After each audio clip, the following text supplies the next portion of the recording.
the announcement's been made. This is just unbelievable. I mean, tell us how it came about. Should I?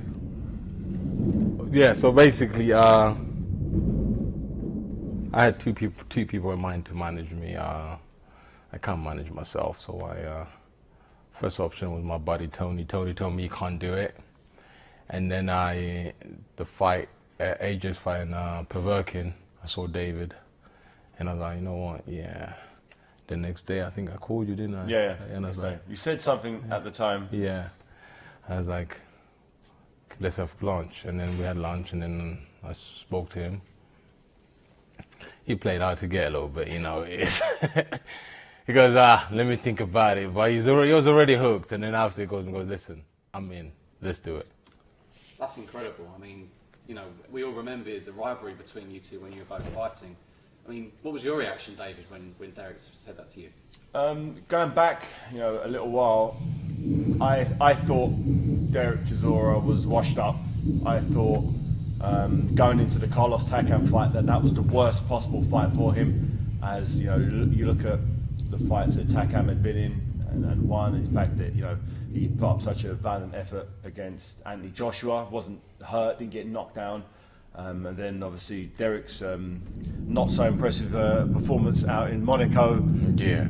Add those two together, I just thought Carlos Takam, as he was a former sparring partner of mine, I just thought he was going to eat Dereck Chisora up. But watching ringside work at the Sky box office on the night, I was more than surprised. I was shocked at the heart and the aggression and the will to win that Dereck showed that night. And after he pulled off that spectacular victory, a victory I didn't think he had a chance of pulling off, you know, I had a newfound respect. I saw him and Don Charles, his coach, after the fight, and what he did on that night was what Don Charles has been telling me he knew was deep inside Dereck, but wasn't able to conjure it up for whatever reason. And he managed to pull it out there. It was a tough fight, you know, he had to take some licks, but he rose above and performed. And you know, when he said, first off he said, can we have a quick meeting? I'm thinking, what the hell could this possibly be about? And he met and said, you know, yeah, he's respected what I've done in my career, how I've done things, and you know, he needs an infrastructure around him that takes care of everything. All he wants to do is become the heavyweight champion of the world, and he needs the right people around him where he's not worrying about who's doing this, who's doing that. Everything's taken care of. All he's got to do is wake up in the morning, eat what he's given, come to the gym, work hard, have his post-training protein shakes, go back to sleep, come back to the gym, and come fight night, you know, he believes, and I believe, he can shock the world. Dereck, I was there that night. You got such a huge ovation when you beat Takam. Did that make you think as well? I want the big fights. I'm still here for the big fights. Yeah, you know what? It was a big night. You know, even approaching the whole week for the fight was amazing. I enjoyed it. You know, I had everybody had me losing that fight. You know, even when we're training, you know, the guy was tough. Don't get me wrong. You know, why I thought we would take this fight. Me and Don would discuss. We'd take this fight in the middle of the ring. Getting in there in the first round, it was a nightmare for him. So I took it to the ropes. And then the ropes, I had Don and Dave Caldwell helping me out, saying, stay small, just hit him when you can. And then after all, we didn't try the right overhand for at least about 7 rounds. And the first time we chucked it, it landed on the money. And then that's when everybody started buzzing up, singing the national anthem. Oh, Dereck Chisora. Yeah, so it was buzzing in there. And then I believe that on that day, if you wrote me off, you became a fan. And it was great. It was a great night for boxing. So for people who are still thinking, what's going on here? Yeah. Right? Because that was the night. That was a matchroom card. You were with Eddie Hearn. Yeah. You are now with Haymaker. Is Yeah. that correct? Yeah, I'm making sure that he gets his value. I'm making sure that when he steps in the ring, he's got no qualms and worries about what's going on. You know, the fact that he talked to Tony Bellew and myself, he knows that a fighter, someone who's worked hard to get what they've got, are not going to come from those sneaky angles. We're going to make sure that, you know, Dereck gets what he deserves. And he's, you know, historically looking back at how things have run in the past, it could have been done a little better. And I just want to make sure, from me, to make sure that Dereck gets every penny he deserves. And, you know, whether that's from the negotiations for his next fight, from sponsorship, worldwide television, I want to make sure that, you know, Dereck, when the final bell rings, he is well compensated and he is he's happy with what his share is. So we're mid-October now. So 2 months away from a potential fight. Yeah. Everyone wants to see Dillian Whyte, Dereck Chisora again. Yes. Where are we at the moment? Right, I need to speak to Eddie Hearn. I need to talk to Eddie Hearn.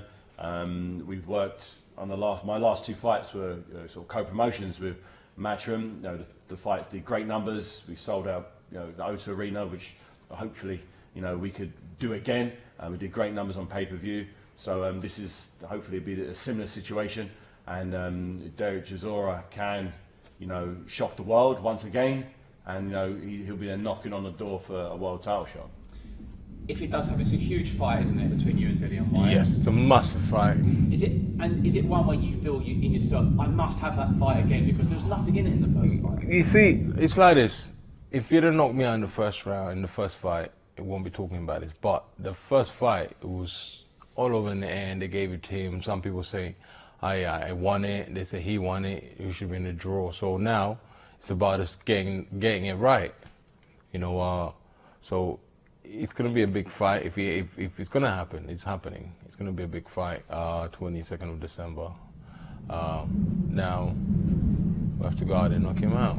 But ideally, that's the one you want. You know what? Right now, that's what I want. The rematch. There's nothing else. I want the rematch. Because David, if Dereck gets that fight and beats Dillian Whyte, all of a sudden, he's in world title contention, isn't he? Yeah, it's how he beats him. If he goes out there, can you imagine Dereck Chisora going out there and knocking Dillian Whyte out in 5 or 6 rounds? What type of shockwaves would that send around the world? And that would really, really get the British public and the world public, you know, wanting to see what this new war Chisora. No longer is he Del Boy Chisora. That was for playing back in the day. He's War Chisora now. You saw in the last fight, he came to the wore a hat saying war on it. He went to war, and that's what he's doing. He's going to war every day in the gym, 2-3 times a day in the gym. He's going to war, and hopefully on the 22nd of December, you will see war once again. But this time, he'll be well and truly prepared. Are there any opponents, if it doesn't happen, that you've got in mind at the moment, David, or is it purely Dillian Whyte you want? No, he's obviously, you have to have plan Bs and Cs, you know, so working on some alternative options. But at the moment, I think for myself, for Dereck, for Eddie Hearn, for Dillian Whyte, for every boxing fan, that's the fight they want. So when both fighters want the fight, you know, 9 times out of 10 the fight happens. I'm pretty confident that between myself and Eddie, we can work something out where everybody is happy. And is it all amicable between yourself and Eddie when you gave him the news? I haven't given the news yet. He doesn't know yet. It's probably the first time he did it. I think he'll be happy. As I said, I've worked with him in the past. My last 2 fights with him, you know, our offices worked perfectly together, and the numbers spoke for themselves. They were great events, and I'm sure he'll be happy that he's working with a professional outfit. And for you as well on a personal level, I obviously know you have retired, but this keeps you right into boxing. Because we weren't really sure what you were going to do, but this puts you right in the middle of it. Yeah, I like the day-to-day being in the gym. I've always been a bit of a gym rat. I always loved working hard, and it felt as though, you know, for a few months, you know, I was coming into the gym, but now seeing Dereck, for instance, this morning, Dereck was doing 12 rounds on the Versa climber, which is no joke. And I remember doing that session not long ago. I think I'm going to hit it later on to see if I can beat his scores. But I like the sort of camaraderie inside the gym, you know, having, you know, Ruben here, you know, his strength and conditioning coach, John, and Don Charles, everybody sort of mucking in and making sure that we get Dereck in the best. It's a project. It's a tough project, and it's a project that I had to have a long, hard think about, because I know when he said I was playing hard to get, I was generally thinking, do I want this task? Because, you know, no disrespect, you're not the easiest guy to work with. But, you know, but Dereck's told me that he's willing to do whatever it takes, whether he likes it or not, and I'm in charge of that. So I've got to make sure I put just as much effort and work in as Dereck does, and I'm positive he can get the results that I don't think he's fulfilled his full potential yet. I thought you saw a snippet of that in the last fight, But imagine if he goes into a fight in prime condition. Imagine if Dereck Chisora stands on the scales and you see someone you've never seen before because he hasn't been going to Cipriani's for lunch in the afternoon and Scott's. He needs his food cooked. He needs to rest, sleep during the day, not go out walking around, hanging out, talking. He needs to just be in camp, real camp, and that's what he is. And I think, give it 9-10 weeks, you're going to see something very, very special. And now that is down to you then. Yeah, that's down to me. I've got to make sure that the whole infrastructure, the whole team, everyone's on the same boat. Everyone's pushing him to the maximum. Obviously, not too hard. There's give and take. You've got to find out what the boundaries are and work. He's got to get comfortable working in his uncomfort zone. And we know he can do that on fight night. On fight night, no one worries about Derek's heart. No one worries, is he going to really put it in there? But every 3 times a day in training, that's a whole other story. Yeah, he is. That's a different story. But he's so far, he's been doing everything he's been asked to do. He's been emptying the tank in the gym. So come fight night, it should become a lot easier. Are you excited, Dereck? I'm buzzing. I am buzzing. I'm excited. You don't sound it. You sound tired as hell. Right now, I'm tired, but I am buzzing. This is a new era for you. You know what? It's chapters. You know why? I think I've lost about 8 fights. And then every time I lost a fight, I rebuild myself, and then I figure I'll rebuild myself while I'm on the win. And by rebuilding myself, it's more like I get the right people around. I've seen how David has done it for himself, so I figure out, can he do that for me? I mean, it was such a rivalry between you two as well. It was just, we're all still in shock, to be honest with you, because years back it was such a rivalry between you two. It was. You know what? But you see, the thing is, when you get in the ring with another man, and then I lost on the rival, I lost the fight, I got knocked out, and then after that, there's nothing to say anymore. You just brush yourself as a man, you get up, you're like, you know what? The fair fighter, a great fighter won. There was no, oh, I've done this wrong, I didn't come up with excuses after I lost to David. And then that was it. I moved on. And now I think you carried on boxing. You retired after that fight as well, and you came back again. But I always watched what he was doing, see how he was coming back and stuff like that. So, which was good for me. So I figured out, let me approach him. Do people underestimate how tough it is to be at top level boxing, diet, training? Yeah, so much. I only realise that when I speak to other professionals. They've got nothing else to do. Sleep 8 hours a day. They've got like 16 hours to train potentially. But of that 16 hours, a lot of them only train for like 2 hours. So what they're doing the rest of the time, they're doing other stuff, But if you, as I said to Dereck, if your life depended on the result of the fight on potentially the 22nd of December, how would you be living? If it was a win, if a win meant to survive and a loss meant you die, how hard do you train? What food do you eat? Do you eat that candy bar? Do you go and have a drink? Do you have a glass of wine with your dinner?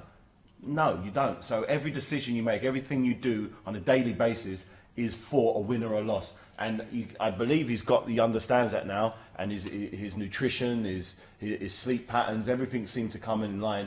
And I just think, I know personally how to get the best out of yourself. I've pushed this body as far as it possibly could go.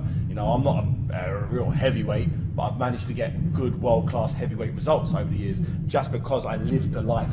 I slept when I was supposed to sleep, I ate the right foods, I trained to the absolute maximum. Probably too hard sometimes, but I know what's done in the many weeks leading up to the fight matters on fight night, and he's working hard now, this far out.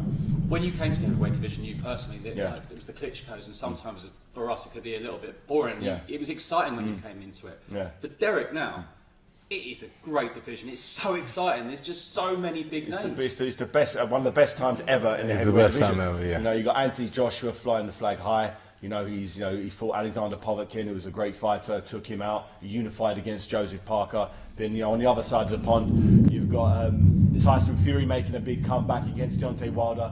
Some of the biggest names of the last God knows how many years are all fighting each other.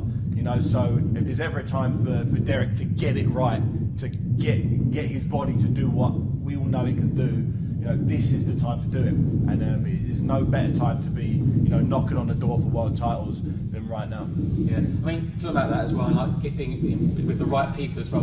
We've seen Billy Joe Saunders lose his belt last week. It's a tragedy really seeing a boxer with that much ability and all of a sudden he loses his belt.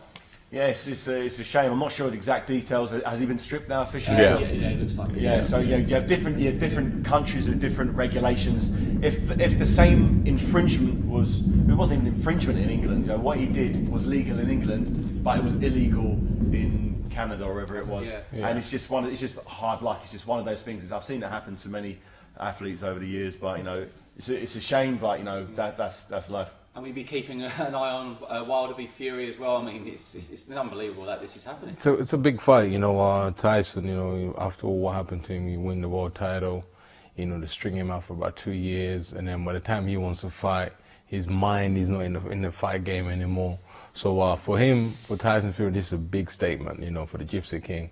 And I personally believe he might pull it off a little bit. It's a tough fight. It's a tough fight. You know, if he can hold on to those, if he can take 2 or 3 punches and stay in the ring, he's good. yeah. Mate, Wilder throws a lot of punches. It's unknown, really, because Wilder's known. Yeah. Wilder's known. We know what Wilder does. I've sparred with him. I know what he can do, and he's a dangerous dude. And that was back then when he was like 25-0 or whatever. Now he's like 40-0 You know, he's a weapon. He's like a mule. He's very, very hard. I can attest to that. And Fury isn't a one-punch knockout specialist. He's a big guy. He can punch hard. He can knock you out if you let him knock you out. But if you look at the performances, his first comeback fight wasn't really a comeback fight. Second one was a decent performance. Yeah. 12 rounds or 10 rounds, moving 12 around. rounds, yeah. But you know, how would have Wilder have dealt with that same guy? I think Wilder would have knocked him out in 1 or 2 rounds. But we never know. But he needs to come back into it. He's awkward. He's rangy. He's gangly. He's a big guy. He leans away. He's got good timing. You never know. But you know, if I'm a betting man, I'll bet with Wilder on this one. So let's finish on you, Dereck. Yeah. You want Dillian Whyte. Dillian Whyte has said countless times he wants to fight as well. Yeah. This has to happen. It's happening. We're gonna make it happen for the fans. Mm. And both popular. I mean, the popularity you had against Takam was incredible. Yeah. Stole the show. Stole the show. Stole the show. People were on the tube home. Yeah. Oh, Dereck Chisora. So fight fans can hope, fingers crossed, that it will happen. An early Christmas present.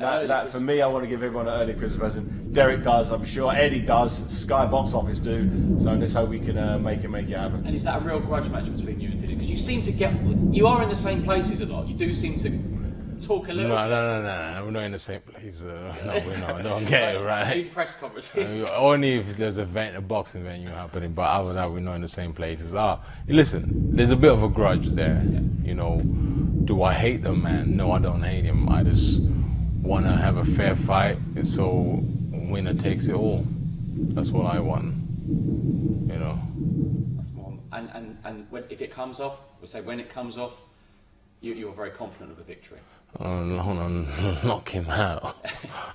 That's the whole point now. We're training to knock him out. He left it to the judges first time round, and he time. saw how that went. I personally, I was working for Sky, doing the scorecards, and I had Derek winning, I think, by 1 point. Close fight, you know, a few close rounds, but you know, in any close fight, when you're fighting a home fighter, you know, you got to win by a couple of rounds to get a draw, and he didn't get a draw. And that's one of the reasons why you're here now, is to see to make sure, analyse that fight. Yeah. This is where you can attack, because obviously it did go down against Joseph Parker. Yeah. I truly believe that Derek on his day, with relentless pressure, with tremendous fitness, solid game plan from Don Charles, I believe he can stop Dillian Whyte and stop him conclusively. You know, Dillian showed in his last fight he got hurt late. He didn't get hurt early, you know, and he got hurt late. That's where Derek needs to push down the stretch. But you can only do that if you're in perfect condition, and that's what we're working on from now.